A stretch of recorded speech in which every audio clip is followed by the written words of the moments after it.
Jennifer O'Connell, columnist with the Irish Times. Thanks for coming in this morning. You did a massive amount of research on this. Yeah, we did. We had this huge, it was a 6-month-long project. We called it our Healthy Streets project.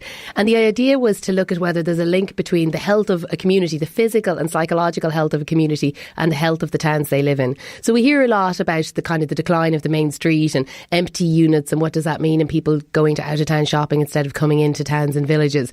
So we wanted to take that a step further and go, well, is there a link between that, and is there a link between the places that we live and how we are in ourselves? Because we all know you are what you eat, but there's actually a lot of research to say you are where you live as well.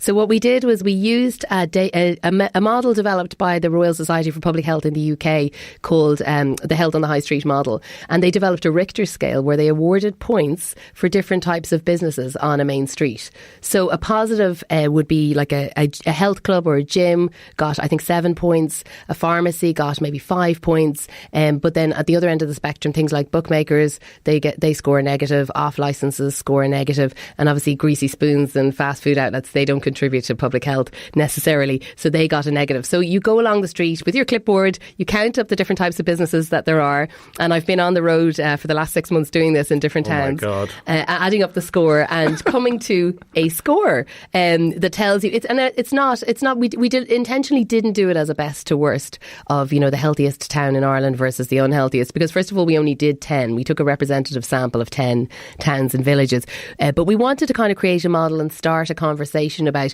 when we're planning for our towns and our cities, is this a factor that we should have in mind? Should we be thinking more than just economics and business and creating a busy retail environment? And should we be thinking about the impact that the spaces that we live in have on us as a community?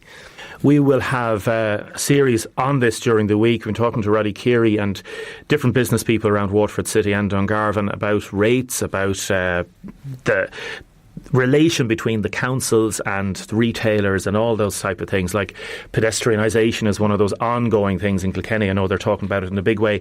The article that you had in the Irish Times on Saturday, it's 2-3 pages effectively. It's superb article. What did Waterford get? Tell us about Waterford. Actually, there was good news for Waterford. For once, I'm delighted to be able to give good news to Waterford, because, as you know, I'm a local, and a lot of the time when Waterford makes it into the national headlines, it's for the wrong reasons. But Waterford scored 100 overall. Now, it's not on a scale of 1 to 100. The top scoring place was Lahinch in Clare, which got 202. And I'll talk about the reasons for that in a second if you want. But Waterford did the same as Ranelagh, which would be one of the more affluent suburbs in Dublin. And it was well ahead of Stoneybatter, which is kind of a really kind of trendy up and coming place. It scored substantially better than Drogheda, than Thurles, than Bangor, and so of our representative sample, I think it was in joint third place. Yeah, just like I'm looking at Greystones there in County Wicklow, people would have this image of Greystones as being a really trendy, posh, happy pair type of place to go to, and that got 124. So Waterford got 100, Greystones got 124. So you're saying that on this metrics, on this system of analysing it, Waterford City Centre didn't do too bad at all? It didn't do too badly. Now, there were obviously some negatives, but we found that things like Waterford has done right. So there's a library just off the main street, and a libraries score really high because they're places for people to congregate and develop a sense of community. And obviously one of the metrics that we're looking at is psychological well-being. We're not just talking about physical health. And, we have all the lovely seating in John Roberts Square there. It's paved, it's pedestrianised, so that added some points. The things like the book centre, having an independent bookshop in the middle of town with a cafe in it and a large number of cafes. Because of the way Waterford is developed, it did maybe deceptively well, in that there aren't any pubs in the main shopping area really, other than T&H's, which is kind of off the main shopping area, so that didn't count. Yeah, and pubs are a negative. Pubs are a negative. Yeah. Whereas others would say, like, Egan's used to be there years ago, and like the Ginger Mill is there now. Yeah. So why would pubs be a negative? Yeah, so that was a really interesting, and we had an awful lot of back and forth with our expert panel on whether or not they should be a positive. In fact, in the UK, they rated pubs a positive, but we decided that given Ireland's relationship with alcohol and given the things that we know about how alcohol impacts on mental health, that really it would be irresponsible of us to rate pubs as a positive. So we did rate them as a slight negative. And yet the restaurant, sorry for interrupting, the food aspect of pubs survive now a lot on food. So that is a positive. And if a pub is predominantly a place that people come to eat more so than go to drink, then that is definitely a positive. But too many pubs in one location is not a good thing either. But because Waterford is very unusual of the towns that we surveyed, in that all of the pubs and restaurants are in kind of one place, and there's a lot of takeaway outlets and all of that, so they weren't actually included in the scoring. We looked purely at the retail area, and this study would suggest that that's quite an intelligent way for a city to have developed, where all of the retail and the shopping is in one end of town, and the pubs and the restaurants are in the other end of town. And it means that when you're out and when you're shopping, you're not sort of surrounded by closed up takeaway outlets that only open up at night. So there's kind of a daytime area and a nighttime area. So that worked in Waterford's favour, and that was one of the positives that we looked at. We did find Waterford has a disproportionately high number of mobile phone and internet shops, which are we counted those as a negative for public health, just because we're also reliant on our phones, and that's something that probably impacts on our ability to communicate with each other and to develop those kind of nice face-to-face interactions. We've a high number of barbershops and hair salons, as anyone who's walked around Waterford in the last couple of years can tell you.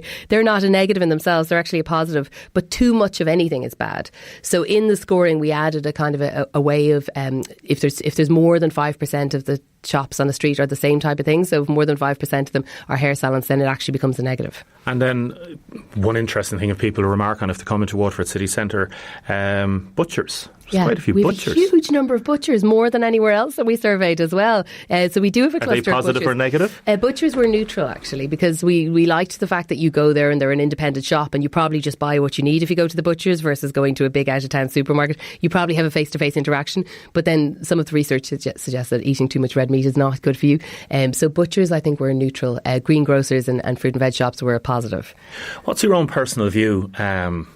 If you were involved in, we'd say, if you were the city manager now in Waterford, you were Michael Walsh, and you said, OK, let's look at Waterford City and let's look at the next 5 years. You have obviously the public realm aspect of things. You mentioned in the article about Waterford Crystal, you've got the Mall, the Apple Market, that area down there. Waterford City Centre, it's still a quite small city centre. You go up Parnell Street, you're kind of out of the city already. It's very walkable. It is very walkable. What's your view? Like, should there be any aspect of reintroducing cars, or is that a no-no at this stage? Is that debate gone? Yeah, I think that's a no-no. And one of the things that we did badly on, actually, and that dragged down Waterford score a little bit, was the high number of vacant units. And vacant units are a negative for any town centre. So, if I was in charge, I would be looking at a way to incentivise people to come in, set up pop-up shops.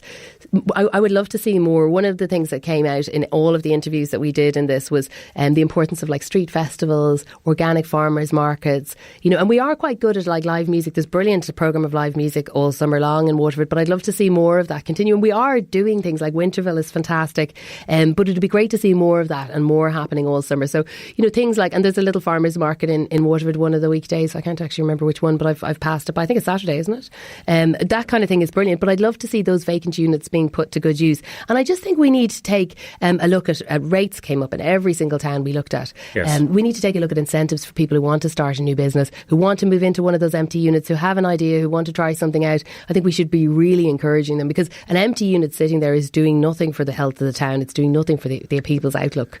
And it brings down people's expectations. They go into town and there might be a lovely shop just 2 doors down, but in their own mind they think, oh, I'd like to see another shop there or something, because in some people's minds it limits their idea to go out and talk to other people and say Waterford's a great place to shop. And another big bugbear of mine is litter. And I think, the work that's being done in the Apple Market now, I live in Johns Hill and I walk into town most mornings, and I walk down through Johnstown, and I get so depressed walking down through Johnstown. And, not, like we could do with, obviously, street painting and that kind of thing. And places like Lahinch have given grants to homeowners to repaint the front of their houses, which has made a huge difference to the town and to people's feeling about, and their relationship with the town. That's a very good idea. But as I walk through town, I'm literally walking over takeaway cans, brown paper bags that were full of someone's curry last night. It's disgusting. Then you get into the Apple Market and it's usually cleaned up by 9 o'clock in the morning, but I'd love to see that extended and have the whole town looking really clean. I think there's another survey out today where Waterford performed quite well in city centre, yeah, Limerick and Galway, with Ibal, and then parts not so much. I know the council workers get out and about as much as they can. They talk about resources and all that sort of stuff and getting all those streets done. Is there enough shopping variety? I think anyone will say no. I think, especially somebody like me who loves to shop, and I'm dying to spend my money locally, but there's just not enough choice. I end up shopping online, which I don't want to do. And, the move towards online shopping is what's having a negative impact on towns and villages around the country. It's destroying the main street. So, I'd love to see the big international brands coming into Waterford. I think we're all hanging on for North Quays and hoping that that's when we'll have our Zara and our H&M and everything. There's not enough, but at the same time, I do think we have some great shops. We've got some fantastic independent retailers, lots of which I do shop in, I do spend my money in, but I think they need more support. They need more advantageous rates, and I think the City Council needs to look at doing something with the empty units and making sure that we have a vibrant space and somewhere for people to congregate, places for people to go where they don't necessarily have to spend money, but coffee shops are a fantastic amenity for every town and village. Jennifer, thank you very much for joining us this morning. Thanks for having me. We're going to be getting a few texts and comments about that. I know it's one of those topics that people have really, really big opinions about. We only have one fruit and veg shop, Curvix in Ballybrick, and none down in the city centre. We need more of these shops down in the city centre. There's a very good example of what you're talking about. Yeah, exactly. And, more restaurants and cafes, I think, with more healthy choices. Maybe that's something that we can become known for. One of the things that we found in the survey was that places that kind of adopt an identity, like Lahinch has its identity as the surfers town and the healthy town, really do well, and it brings a bit of life to the whole town. So maybe Waterford should start looking for getting behind maybe a healthy eating drive. Good idea.